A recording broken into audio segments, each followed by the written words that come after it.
Good morning. Welcome to the coach's meeting. That's the coach. I'm Grant Cohn. This is the meeting. Title of today's meeting is the Niners Super Bowl window is wide open. We're going to talk about that. We're going to talk about We're going to do some film, looking at Randy Yeah. Gregory, what he's going to bring to this defense. Talking about Fred and Dre. Talk about. Let's start here though. Defenses that match up with the 49ers offense. We haven't seen one yet. The Niners are cruising. And they just went up against one of the best pass rushes in the league and made it look tame.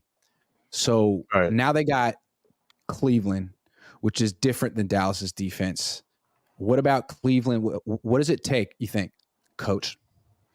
Well, Cleveland, they're more talented on defense than they are on offense. I mean, I know that they built it another way where they want Deshaun Watson to kind of be the tip of the spear for what they do.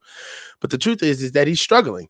He's just not doing well. And because of it, you see them coming in close games, but it's really because of their defense, not their offense. And they do have a pretty good running game. Offensively, they do have corners. They got a good stout front that's led by Myles Garrett, which is going to be class personified against Trent. Myles doesn't travel a lot, but he does get interior pressure when they need him to. This is a fast defense, but as the season shapes out, there's going to have to be teams that really just come out and shock us because they're not faster than Dallas, right? And I thought Dallas was fast, right? So, really, from what I see on our offense, we try to utilize every area of the field, but where we're special is on the edges of the field. We try to get our strongest bodies and our most athletic guys to the edges of the field and try to isolate their secondary and DBs and guys who just, force defenders who, quite frankly, need to make business decisions against Christian McCaffrey and Colton McKivitz barreling down and Juice cracking and Brandon Ayuk coming in for blocks. And what they really do is they fortify the edges of the defense in order to get to where they need to go. So can the Browns do it? No. I mean, I hope they do. I mean, to give us a good game, but they can't do it. But that's more or less more what you're going to see from defenses now, where if your secondary can't come to play, right, in all facets That's of what the I'm talking game, about. That's what I'm talking about. then you don't That's have what Dallas didn't have. That's what Dallas. We're all focused on Micah Parsons, and he's great. But Myles Garrett might be even better. He's bigger. But the thing is, it's not as simple as just overwhelming the Niners in the trenches. Brock Purdy can get the ball out of his hands quickly. Then Kyle Shanahan can scheme up lots of screens. Brock Purdy's mobile. You have to cover these guys. Ayuk, Debo, Kittle, McCaffrey. And Jawan Jennings or use check. And how many teams can actually do that? Not many, but the Browns theoretically are one of them. They have two really good corners in Denzel Ward and Martin Emerson. They have two really good safeties in Grant Delpit, good name, and Juan Thornhill. So that's, I think, more of the blueprint. You don't just look at the defensive line. You got to look at the secondary. Can you cover you play man-to-man coverage against the Niners and hold up? Because you play zone, I mean, they're just going to pick you apart. Brock is pick you apart. This is what we know now, right? What we've seen thus far. What really gets you in our process in our passing game is Brock's processing. He will find exactly who needs to get the ball. And if you guess right, he's got enough impromptu skill to get the job done either on his feet, with plaster coverage, with getting guys in scramble drill, finding open guys. I mean, a la the scramble drill play that he made to Christian McCaffrey on the fly. That wasn't scripted. That's something that Brock found. And that's really what we've always been talking about. We've been talking about Kyle needs to find his quarterback, but the reason why he needs to find his quarterback, not necessarily for the obvious, right? Somebody who's smart enough to go out there and do exactly what he wants, but it's for the obfuscation, what's hiding in plain sight, and which is no matter how good your scheme is, you still need somebody to give you more off script. And if you can't challenge that against our offense, then you don't stand a chance. And that's after you after you figure out how to stop Christian McCaffrey. So I'm sort of looking differently at the schedule now. Like, what defenses actually have what it takes? And I think the Browns do, but they don't have the quarterback, so I don't think they're going to beat the Niners. But another team that sort of matches up theoretically with the Niners and can play man-to-man coverage if they have to is Seattle. Yes, they can. Like, they got two good corners too in Devin Witherspoon and Reek Woolen. They have like good safeties. Yeah, and Michael Jackson. Yeah, like they could put Jamal Adams on George Kittle. They can match up with Brandon Ayuk. They can bring Quadre Diggs down into the box. Mm-hmm. And he's athletic enough to be near the line of scrimmage, and he's strong enough and stout enough to be near the line of scrimmage, but he's more than athletic enough to get caught out there with Christian, right? And actually play. The Seahawks were controversial when they drafted Devin Witherspoon over Jalen Carter. Most people would take the big 320-pound D tackle over the corner. But why did the Seahawks do it? Well, they play in the same division as the 49ers, and Pete Carroll is a defensive guy, and he understands what it's going to take to stop this team. It's not as simple as just stopping McCaffrey in the run game. Like, you have to cover this team. Not many teams could. And let's go through it. Like, each week, the Niners have been able to pick on some weak corner, some guy who's over the hill. Week 1, Patrick Peterson. Week 2, Akello Witherspoon. Bum. Week 3, I can't even tell you a corner, a Dory Jack. Who were they picking on with the Giants? I mean, no one good. Week 4, Arizona, can't name their corners. Week 5, Dallas didn't have Diggs. So now this is the first week the Niners play a team that has 2 really, really good corners. And the Niners can beat them, obviously. But it's going to be interesting to see like what their offensive efficiency will look like now. Yeah, I mean, really, we're offensively led. That's what the hallmark of this year's team is. And I think for so long, defense has been running the show that, we haven't really necessarily looked at the offense as being the tip of the spear and actually leading our team, especially with Kyle being the offensive genius that he is. But it's all clicking now. I mean, if you're going to play us, there's a number of questions that you have to answer about us just offensively. And that's not even getting to defense yet, right? That's not even getting to how you're going to score on us. But offensively, you got to be a smart defense. You cannot have a weakness. We're good enough to find who the weakness is and rock with that all day. We're that good. So I don't necessarily see a team. And then also, really, if we're looking at a defense that can beat us, I mean, good luck though, right? Because even if you're a defense that says, oh yeah, we got what it takes to beat the Niners. No, you don't. You may have what you just maybe may have what it takes to beat the offense that day. But is your offense good enough to play with our defense? It's not even just the package of finding a side of the ball. We're not necessarily good because our offense finally is leading the team. We're good because our offense finally came to the party. Yeah. Everybody, you know what I mean? Everybody rose the floor. So that's how I feel. Sean O'Leary says, I get the enthusiasm and excitement around this team. I do, but I can't help but feel they can't get too confident. I need to see them beat teams like the Chiefs and Eagles. They're the Niners to our Cowboys of late. That's 100% true. The Chiefs are to us. And we said this last week. We are to the Cowboys what the Chiefs are to us, right? And the team that got away, the team that knows how to beat us, the team that foils us. Like the Chiefs don't have issues beating us. They don't. They have thoroughly whooped our butts, right? So for us, I understand beating up on Dallas. That's an amazing feat. And I felt I was on cloud 9 after that game, right? I crowned us as the best team in the league. But the truth is that there are 2 teams that we haven't beat. And they're Philly and Kansas City. Those are the 2 teams that really seem to have our goat. So the way I see it right now, if we're charting out, because I'm kind of getting used to like the YouTube sphere that people want definite answers in the middle of the pregnancy. So if we're gonna look at it right now, I don't like what the Eagles look like versus us in week 5. I don't like what the Chiefs look like versus us in week 5. We look better than both of them right now, quite frankly. But that ain't the league, man. You know what I'm saying? We got to play it out. Would Surtain put us over the top? I believe so. I don't have a problem with our secondary. Yeah, that's the thing. Like, it's not like Lenore's a weakness. Travarius Ward should be a Pro Bowl. They're both playing at a Pro Bowl level. Yeah, but Yeah. I don't want to get to the point where we just start getting names for the sake of getting names. And Like, I it don't would, think it our would team cost is. a couple first-round picks. You know what I mean? You might want those first-round picks. I mean, that's a So, linchpin pick, man. That's yeah. something where you're expecting him to be there for a while.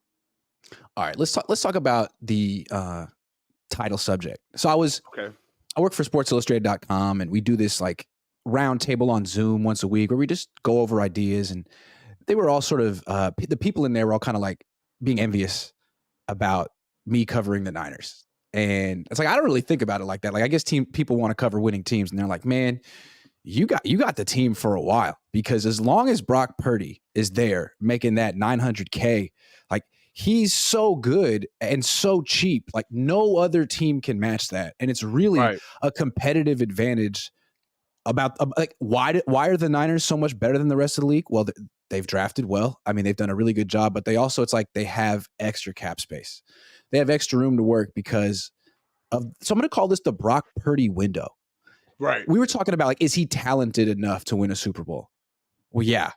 At his price point on this team with his skill set, yeah. Hell yeah. And so now you're looking at it as like, man, not only can they win one Super Bowl with Brock Purdy, I think the expectation, and I'm not saying fire him if they don't do it, but I think this is the goal, is to win the next two. This one and the next one back to back while Purdy's making NFL minimum wage. It's kind of what Seattle almost did with Russell Wilson. They won one by a lot. Then they went to the next one and were this close to winning that one too, but Russell Wilson threw the ball to the other team. I feel like the Niners are that kind of a juggernaut right now, and actually have the opportunity to do something that rare back to back. We do mirror that team as far as just being uber talented. Like, if you're looking at our team, from this season, right? Like last year, you could say that we were talented, but we got Christian in the middle of the year. Our quarterback situation wasn't as solidified. Our running back room was still hurt coming out. Our defense was class personified, but we were still chipping away at injuries. We lost E-Man early, right? We had some offensive line issues, and we knew Mike McGlinchey was on his way out. But this year, I mean, and then the Eagles, they were just hot. Right? Like everybody was just lauding Jalen Hurts in his reclaimed game, how good he was and how loaded they were. But this year, it feels like there is a clear gap between us and everybody else, especially talent-wise. Like, I don't see a team in the league as loaded as we are, top to bottom. Just a sec.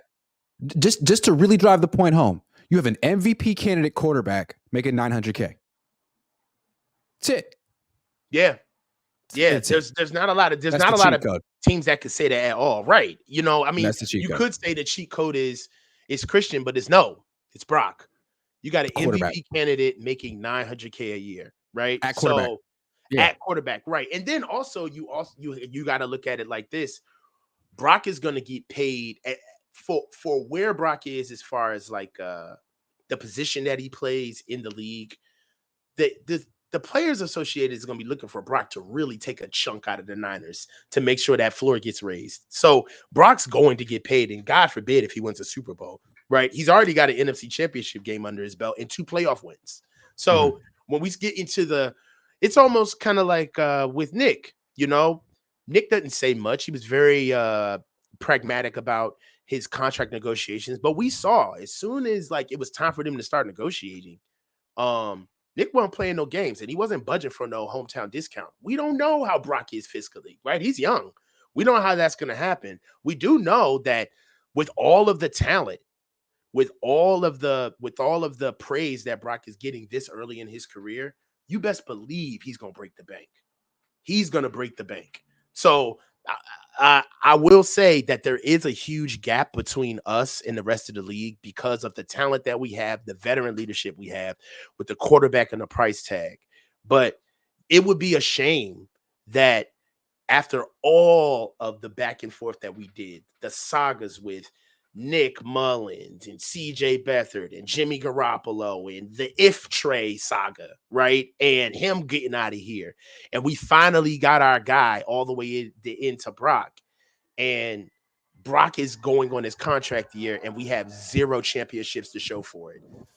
That'd be a little bit of a letdown, because we know once Brock gets paid, it's time for other people to. It's time to start making some real decisions, because you don't get paid quarterback money and have requisite weapons littered throughout the offense. It just doesn't work. That's not the NFL. It doesn't work that way. Nope. The Niners have a really special team right now. Teams should, aspire to build what the Niners are building, and it's not as easy as just say get a quarterback on a rookie deal. They tried that with Trey. Right. You gotta get Brock Purdy, and so far the Niners have been really lucky with that one. This is it. And this then is the Super Bowl window. Really, you got to lean on them, right? After all of the stuff that went through, you got to lean on them, right? Because look at the offensive weapons that we have that are assets, right? Brendan Ayuk drafted, Deebo Samuels drafted, George Kittle drafted. You see what I'm saying? Like these guys, they're picking the wrong. Now I understand that they go out and they pluck who they need to pluck to keep things going. Trent was a welcomed addition.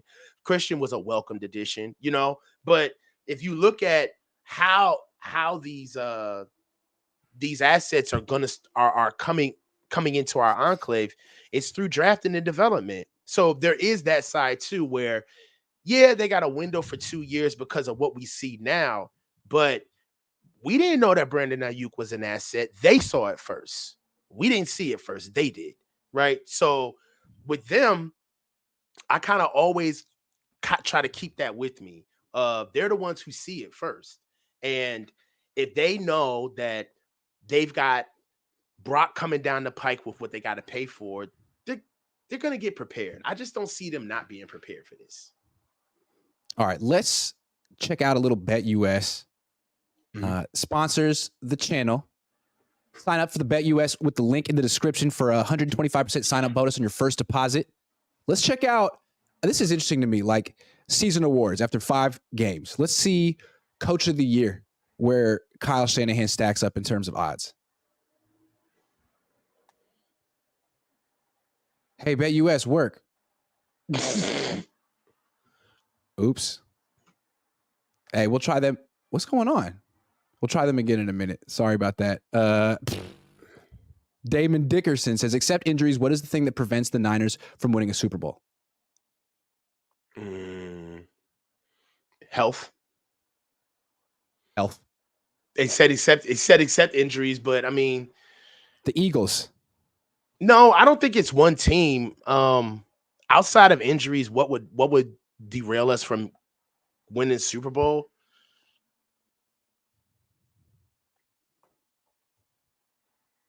I would say turnovers. We really don't turn the ball over on offense.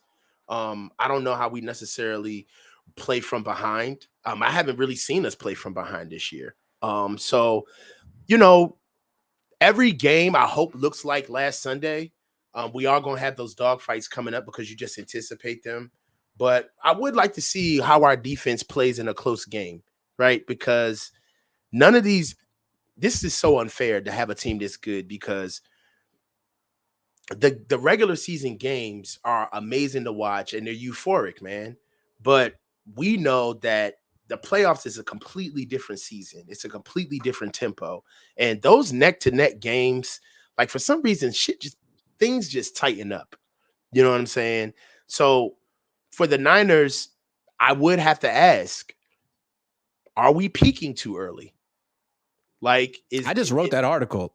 I mean, yeah, you're 5-0, but like you are playing like it's the playoffs, man. 25 touches a game for Christian McCaffrey. Like that's how you're supposed to do it in January. Why are you you're cruising to victories? You could take your foot off the gas in the fourth quarter. They've been doing it a little bit in the last game, but I'm just saying. And I like to see that against Dallas, that we did do that. I would have been worried if Christian would have still been in the game up 42, man, up 42-10. So yeah, I do that does concern me. We do look good, but we've seen the bottom fall out. We've seen teams go 11-0 and then all of a sudden lose. We saw this with the Giants. We saw this with the Patriots. Patriots were undefeated, got all the way there and lost. So,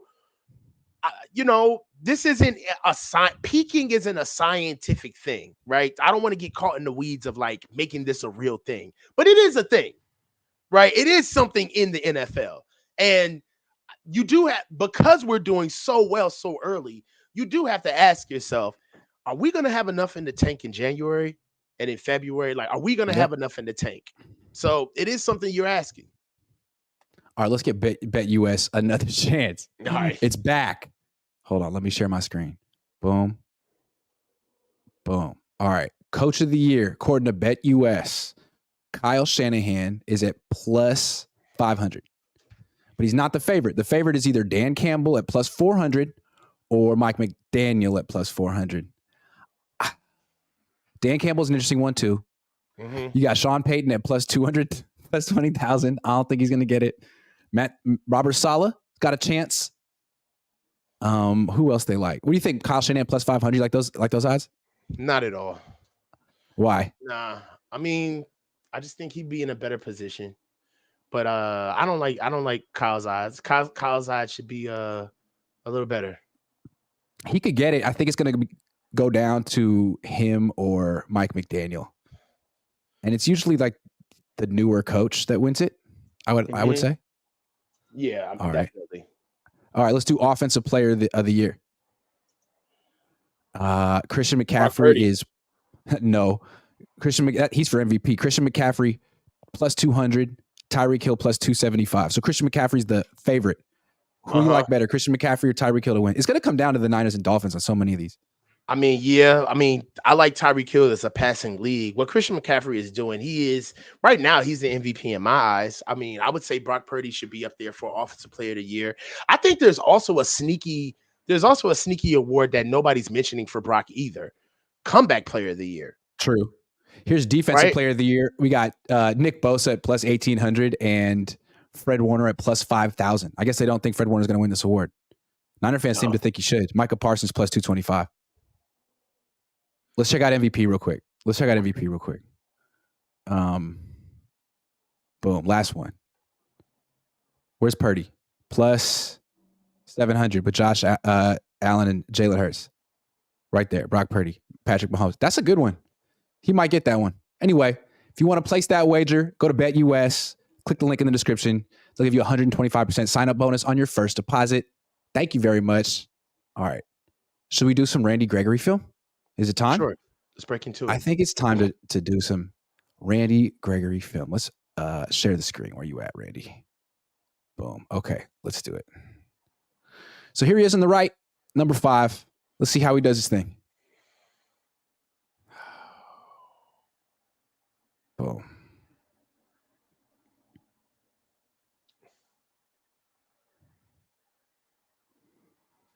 Just a regular rep. No, he's got long arms. Oh, he's You know, not going to be standing up on the Niners. He might be. It's true. Good point.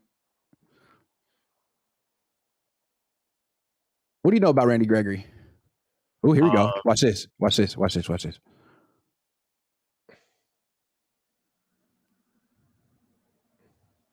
I mean, that's where he shines. Open field, long.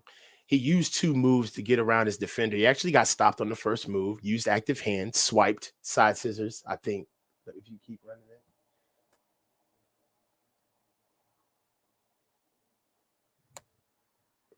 Okay, keep going. Stopped on his first move, keeps working. Left tackle gets elongated and bends at the waist. Randy discards him with his top half. If you notice, like his lower half is really strong. Keep going.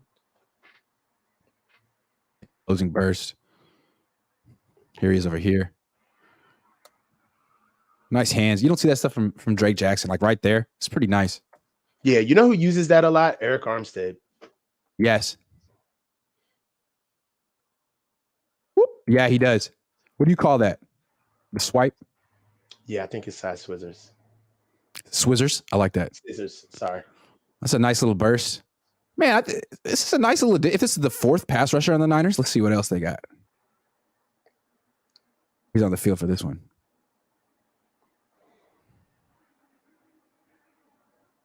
A nice sack. Oh, he's on the field for these ones. It's interesting that they felt Randy Gregory was like the addition they needed. I wonder what Chris Kasarik thinks of him. You're using the right. I mean, obviously, he had to give the green light to get Randy in the building. I think they're going to use him a lot in the pass rushing downs, but I would like to see how they're going to use him standing up. Probably go over the A gaps, and see how he does. My biggest thing really is, I know what Randy does in the passer is, does he still have enough to be able to stop the run? He came in out of Nebraska like underweight, and undersized. He had to kind of grow into his body. So right now, you do want to see if he's a liability in the run game. That's what you're gonna say. He's not on the field in this play though. They took him out. I don't know why. I'll get to him. He had a big game in this game. Some good film so far, huh? Mm-hmm. No, I wouldn't expect him to start for the Niners. Here he is. I think that's him. No, maybe not. I wouldn't expect him to start. I think Cleveland Farrell is their edge setter starter on the opposite Bosa, but on third down, they bring in Drake Jackson, and Drake's not giving him anything. Mm-mm. Right. He's packaged into this game clearly because he's not playing in enough reps. Where you at, Randy? Strange. There he is. Play. There he is against the run. He kind of got there. He chased it down. Nice. Yeah.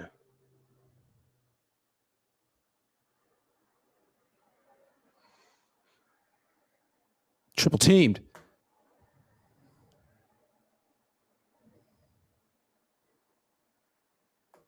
Staying away from him. Yeah, definitely.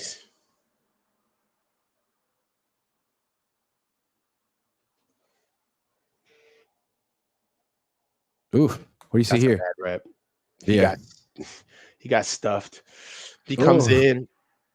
He tried to use his inside foot. I think he saw the run coming and he tried to go outside. The ball clear took him inside, but strength was on the inside, so he folded.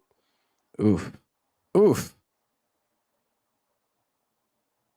Is that Frank Clark 0? I think so. I have no idea. All right, there's 5 again. All right. Ooh. Yeah, that's an athletic play. That's him. Yeah. That's all him. That should have been a tip pass. That should have been a pick. That's the kind of stuff that Drake Jackson does. Long arms. Nice play. Good awareness. Vet. Like that. Okay. Yeah. I think he's smart enough to understand that he's smart enough to understand. That's a vet move. He's smart enough to understand that he can still make an impact away from the quarterback. He just doesn't give up. You see, he comes in with his move. He can't really do anything with it, but he still sticks in there and actually potentially makes a game-changing play. Yeah, here's in the left. Chipped. Hand fighting. Yeah. That's a win for the offensive line. If they're fighting, if the D-line is fighting, we're winning. They want to discard us and get past us. So even if he's given ground and optically it looks like Randy's about to get a sack, that's still a win. That's a win for the offense. Yeah, he's got to be careful not to rush past the quarterback. He's doing pretty good with that because the Niners are doing a good job this year of containing quarterbacks. They really are doing a good job of containing quarterbacks and keeping their rush lanes. They really are. Yeah. Shout out Steve Wilkes. That's all him. That was something that was a huge issue last year. The kid out of Oakland got off on us. Las Vegas. Hit him. That was that game was crazy. That never should have happened. Let's see what we got. Oh, here we go. On the left. She's off. I think this is actually a stunt. He's leaving here on purpose. Thinks it's a screen, goes to the other side. Mm-hmm.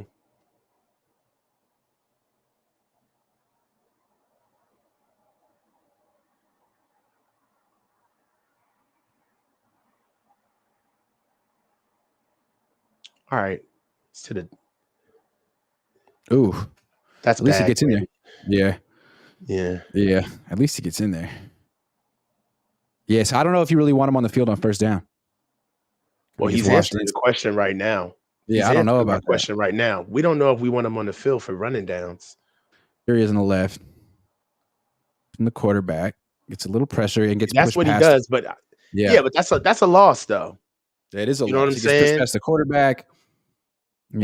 He could scramble if he wanted. Like there's a big lane right there. He throws. It's not good. That's a loss. This guy only has 19 and a half sacks in his career. Like he's had promise and has had good moments, but again, let's have the conversation while we're watching the tape, right? We were on Isaiah Oliver, right?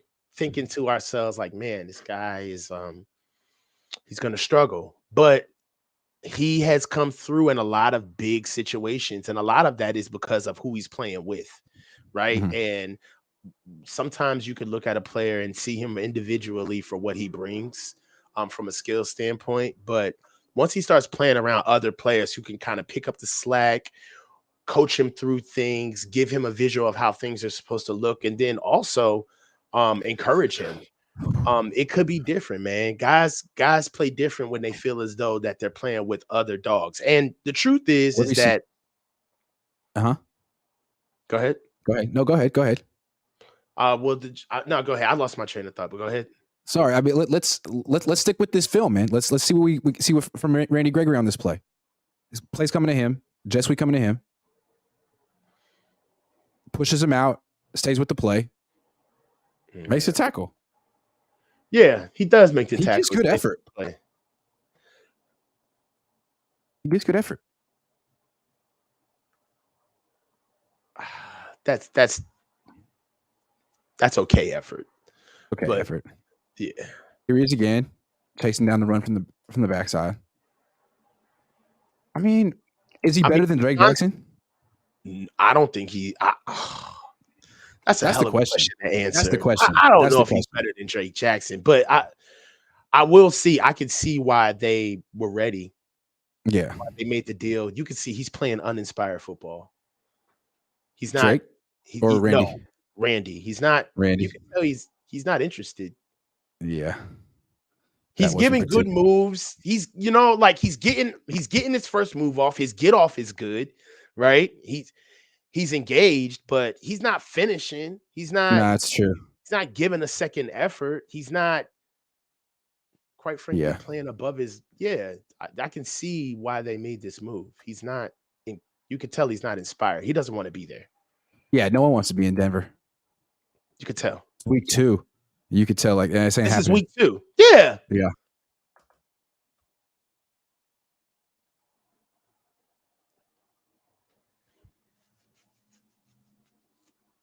Yeah, I see what you mean on that. He gives a nice little first effort. He gets off the ball. But then that's it. He gets blocked, and then that's it. It's like he's got a gun with one bullet in it. Yeah.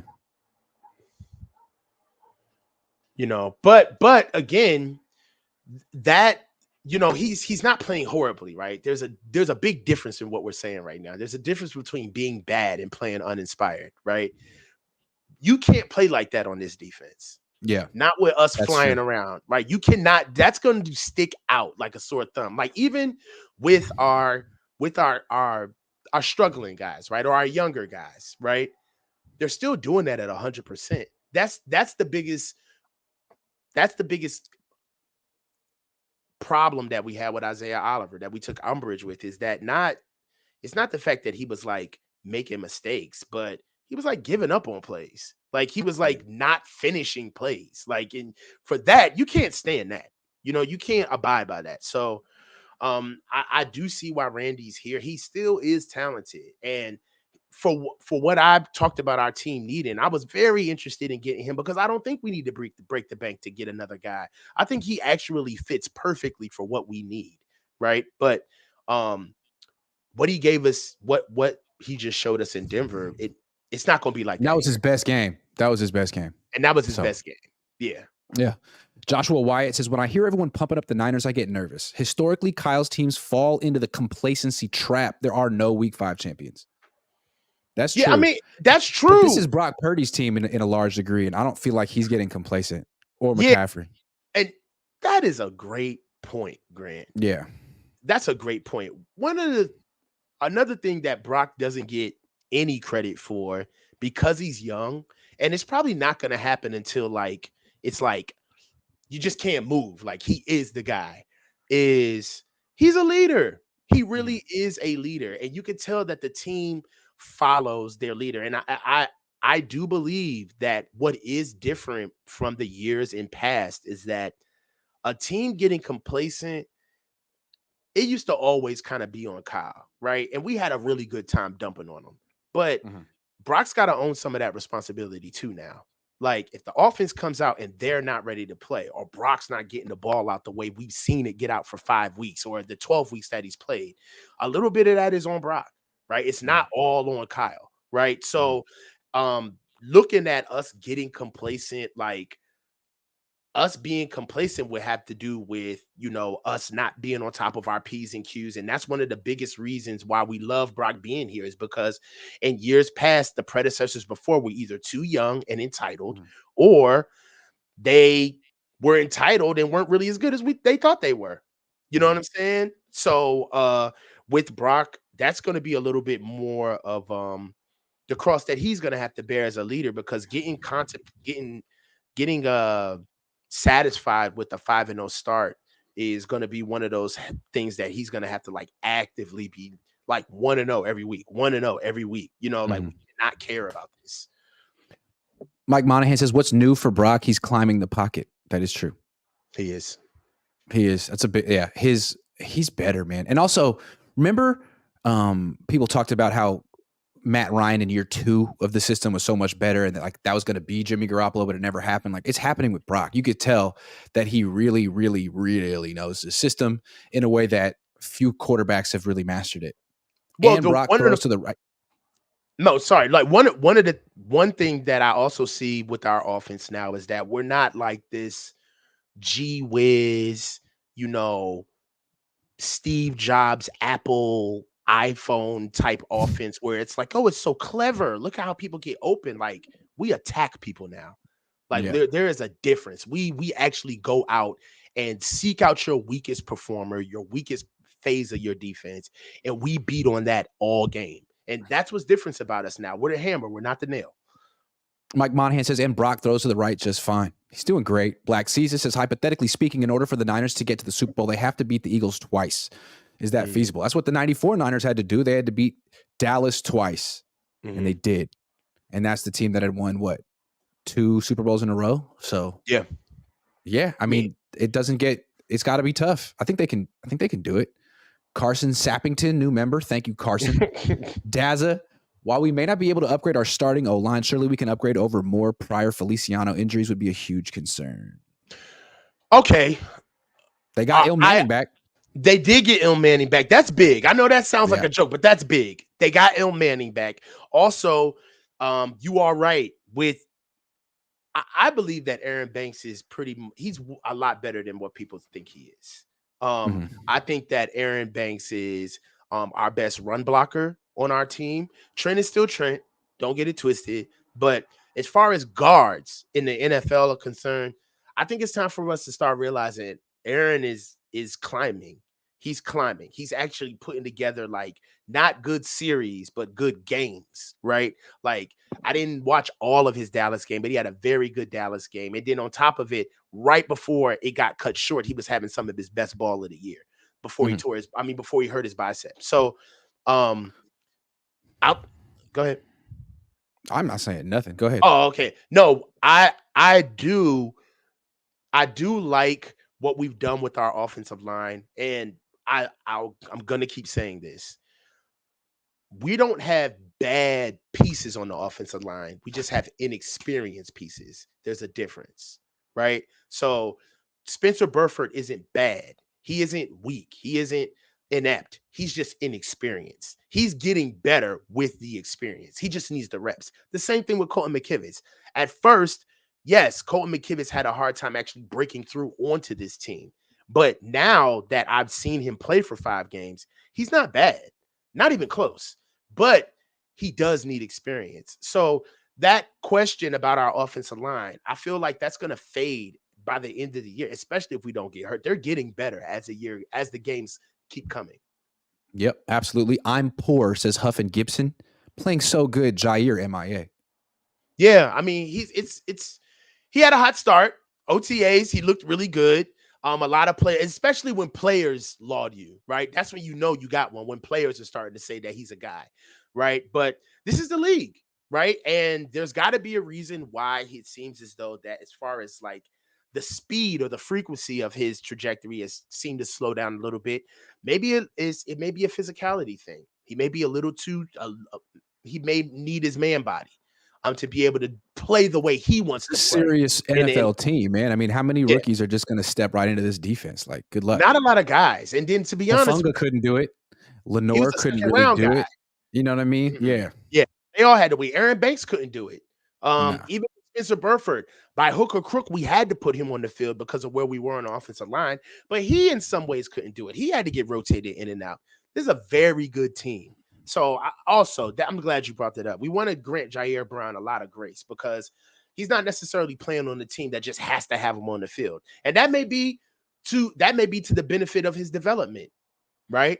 A lot of players in his position don't get to be able to get shelved and work on special teams and get garbage time against good teams we blow out. Some of these teams would just be throwing him out there. So, I'm not down on Jair Brown at all, but he is definitely going through the rookie woes, in my opinion.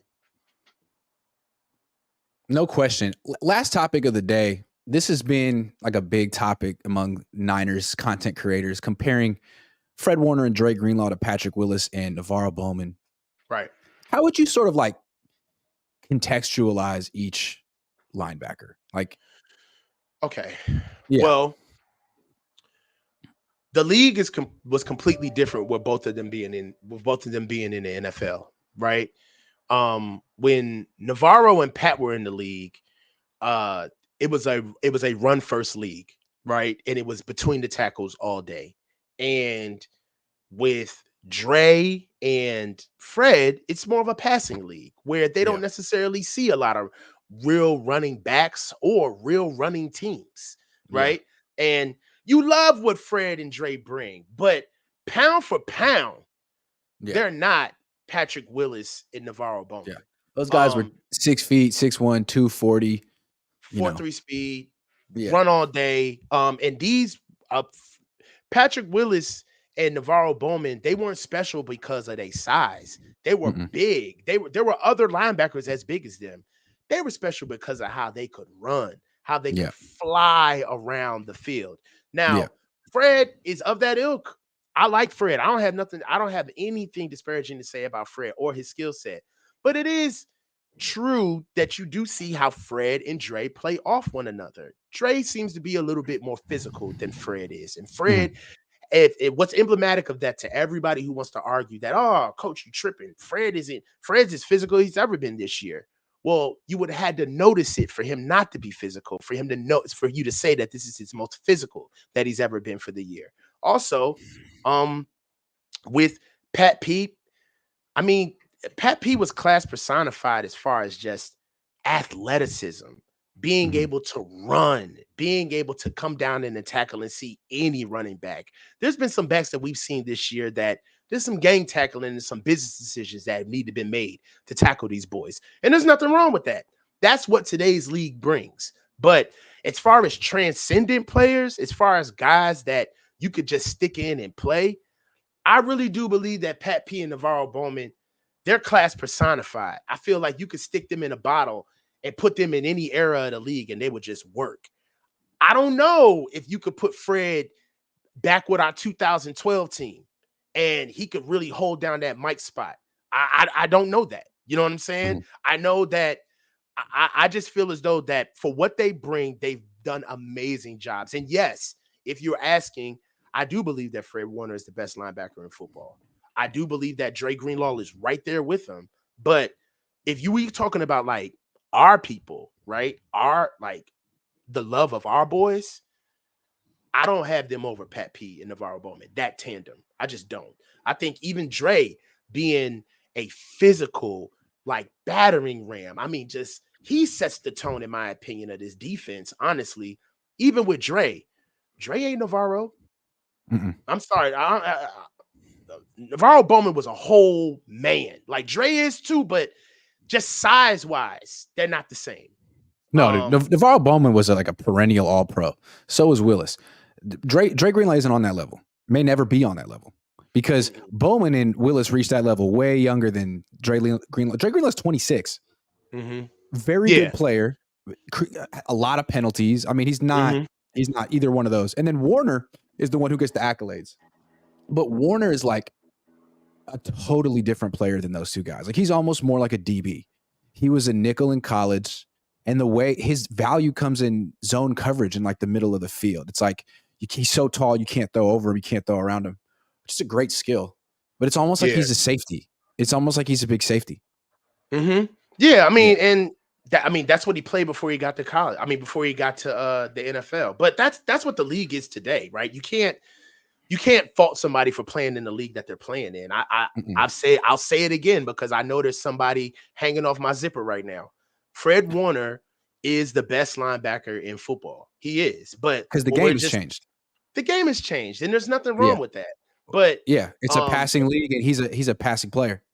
Yeah, and I don't have any problem with how he gets out there and does his job. But if the question was asked to me, if I would take Patrick Willis and Navarro Bowman over Dre Greenlaw and Fred Warner, and I wouldn't. I would take Patrick Willis and Navarro Bowman. Yeah, I mean, usually with linebackers, one thing you're sort of measuring is how hard do they hit. It used to be when I was a kid. That's what the Water Boy was about. He was a linebacker. He hit hard. And Fred Warner does a lot of things, but he doesn't hit as hard as Greenlaw or Willis or Bowman or a lot of linebackers. It's hard enough. Yeah. I mean, all four of them are great players. Like all four, like I don't know how else to like lay the floor without this coming off disrespectful. All four are once in a lifetime players, right? But if you just had to make the distinction, for me, I would take Patrick and Navarro. You know, they're bigger. They both fly around the ball. I would never say that they're faster because Fred can fly, right? But Patrick Willis ran a 4.3, man. I mean, exactly. I'm even trying to be nice about it, but then on the back end, you know that Patrick Willis ran a 4.3. Like, so it's like I'm trying to be as respectful as possible, talking about men that I never could hold a candle to. So, I mean, if you just asked me, I'd take Patrick. I'd take Patrick Navarro. The Niners drafted Patrick Willis in the first round of the same draft that they took Joe Staley in the first round. Like they like both guys, great draft, but it was Willis. That was their first pick, and he was better than Joe Staley. No offense to Joe. Joe would know it too. Joe would say it too. I mean, Joe would say it. Yeah, Joe would say it. Yeah. You know what I'm saying? Yeah. But I mean, I respect what the boys are doing, and you know, to be honest, the only reason why we're having this conversation is because we're 5-0. Right? We're 5-0. Go ahead. I'm gonna say one thing about Fred though too is he's like Brock Purdy. A lot of the stuff that he does well is intangible. It's having a feel for offenses, leadership, calling plays. Like he's like a coach. I'm not sure if Patrick Willis was like that. I'm not saying he wasn't, but Fred Warner is so much like the coordinator on the field, and I think that's kind of sets him apart. Yeah, I mean, yeah, and then you know, cerebrally, yes, Fred is touted as being a very heady player. He's very smart, conscientious, and he is looked at as the quarterback of the defense. I don't necessarily think that Patrick P wasn't. You know what I'm saying? Not saying he wasn't. Not saying he wasn't at all. But that's just like such a big part of of Fred Warner's total package because it's not the power in his hits. It's not his violence. It's not. He doesn't run a 4.3. You know?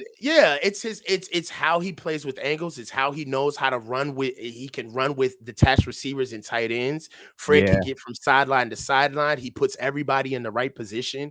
Like I feel I feel it coming right now. And all I'm saying is that just for me, right? Patrick was bigger, in my opinion, faster. In my opinion, he came down in the run game. For me, it's the run game.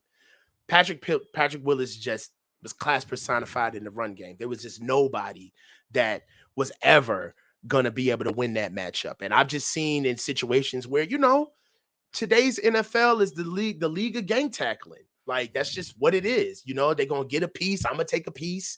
Then we're going to get them on the ground. But, you know, you catch guys running. It's not necessarily of a more dynamic encounter at the point of attack. But back when Patrick Willis was playing, that ball was north and south. And you had to come down in that gap and scrape and fill. And there wasn't nobody in there saving you. And I seen Patrick Willis in careers, man. You know, in a short amount of time. Patrick Willis didn't even have a long career. Remember when he destroyed Adrian Peterson? I was in Lord, college. come on, I was in bro. college. Yeah. Anyway. Bruh, Anyway. Yeah. Isaiah Nunez says Jeremy Chin at nickel. What's the cost? I don't know. You tell me. $2. $1.99. I got no idea. Jeremy Chin. That'd be cool. Matt McEwen says, saw a video breakdown of Greenlaw, and they said he is our Derek Brooks. I can see it. What do you guys think? Keep up the grind. I mean, Derek Brooks, Hall of Famer, 11-time Pro Bowler, 5-time All-Pro. But if you want to, like, compare this defense to that defense because John Lynch was on it, then I guess. I mean, but there was times, you know, but this is like, I love the fact that all this stuff is recorded, right? Because we're the ones who actually get up here and put our takes on camera for everybody to pick apart when they want to, right? But I'm old enough to remember a time when Dre Greenlaw got hurt and Azeez played virtually a full season over Dre, and the entire fan base was calling for Azeez over Dre Greenlaw. Do you remember that? Do you remember that? I do. Everybody in the chat who gets to write their little Twitter fingers and say, oh, you're wrong about this, you're dumb about that.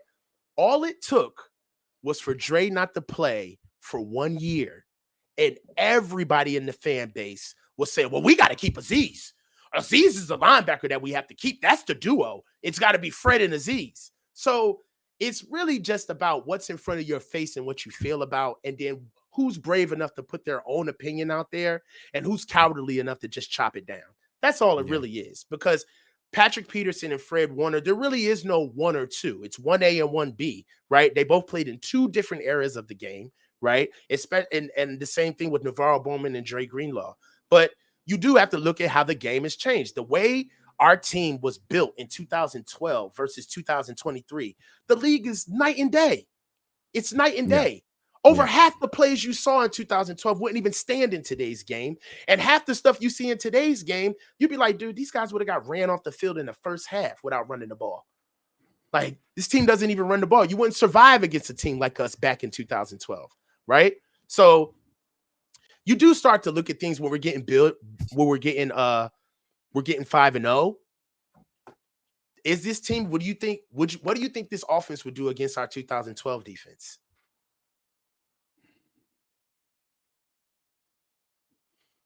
We would have a tough time running the ball. I'll say that. We would have a tough time running the ball, and they have a tough time blocking Justin Smith. Let's not make the argument about taking Patrick and bringing him up to this game, right? We know that. We know the answer to that, right? Half of the hits, half of the plays that Patrick Willis made, he'd be arrested during the game. They wouldn't even let him finish. But if you took this offense and you brought it down to 2012, what would this offense do against that defense? They would struggle. Yeah, they would. Matt McEwen saying he's talking about how Dre Greenlaw covers up the underneath in the zone. It's true. He's fast, man. That's the end of the coaches meeting. I got to get down to Santa Clara and see what the Niners are doing before they go to Cleveland. It's a big week, undefeated team, big season. Feels like the biggest season there's been. I'm excited. You can see it all over my face. Definitely. I'm excited too. Thanks for watching, everyone. I'll be back soon. And make sure you subscribe to the Coach's YouTube channel. Come through, guys. There's a link in the description. There's a link in the chat box. Thanks, everyone.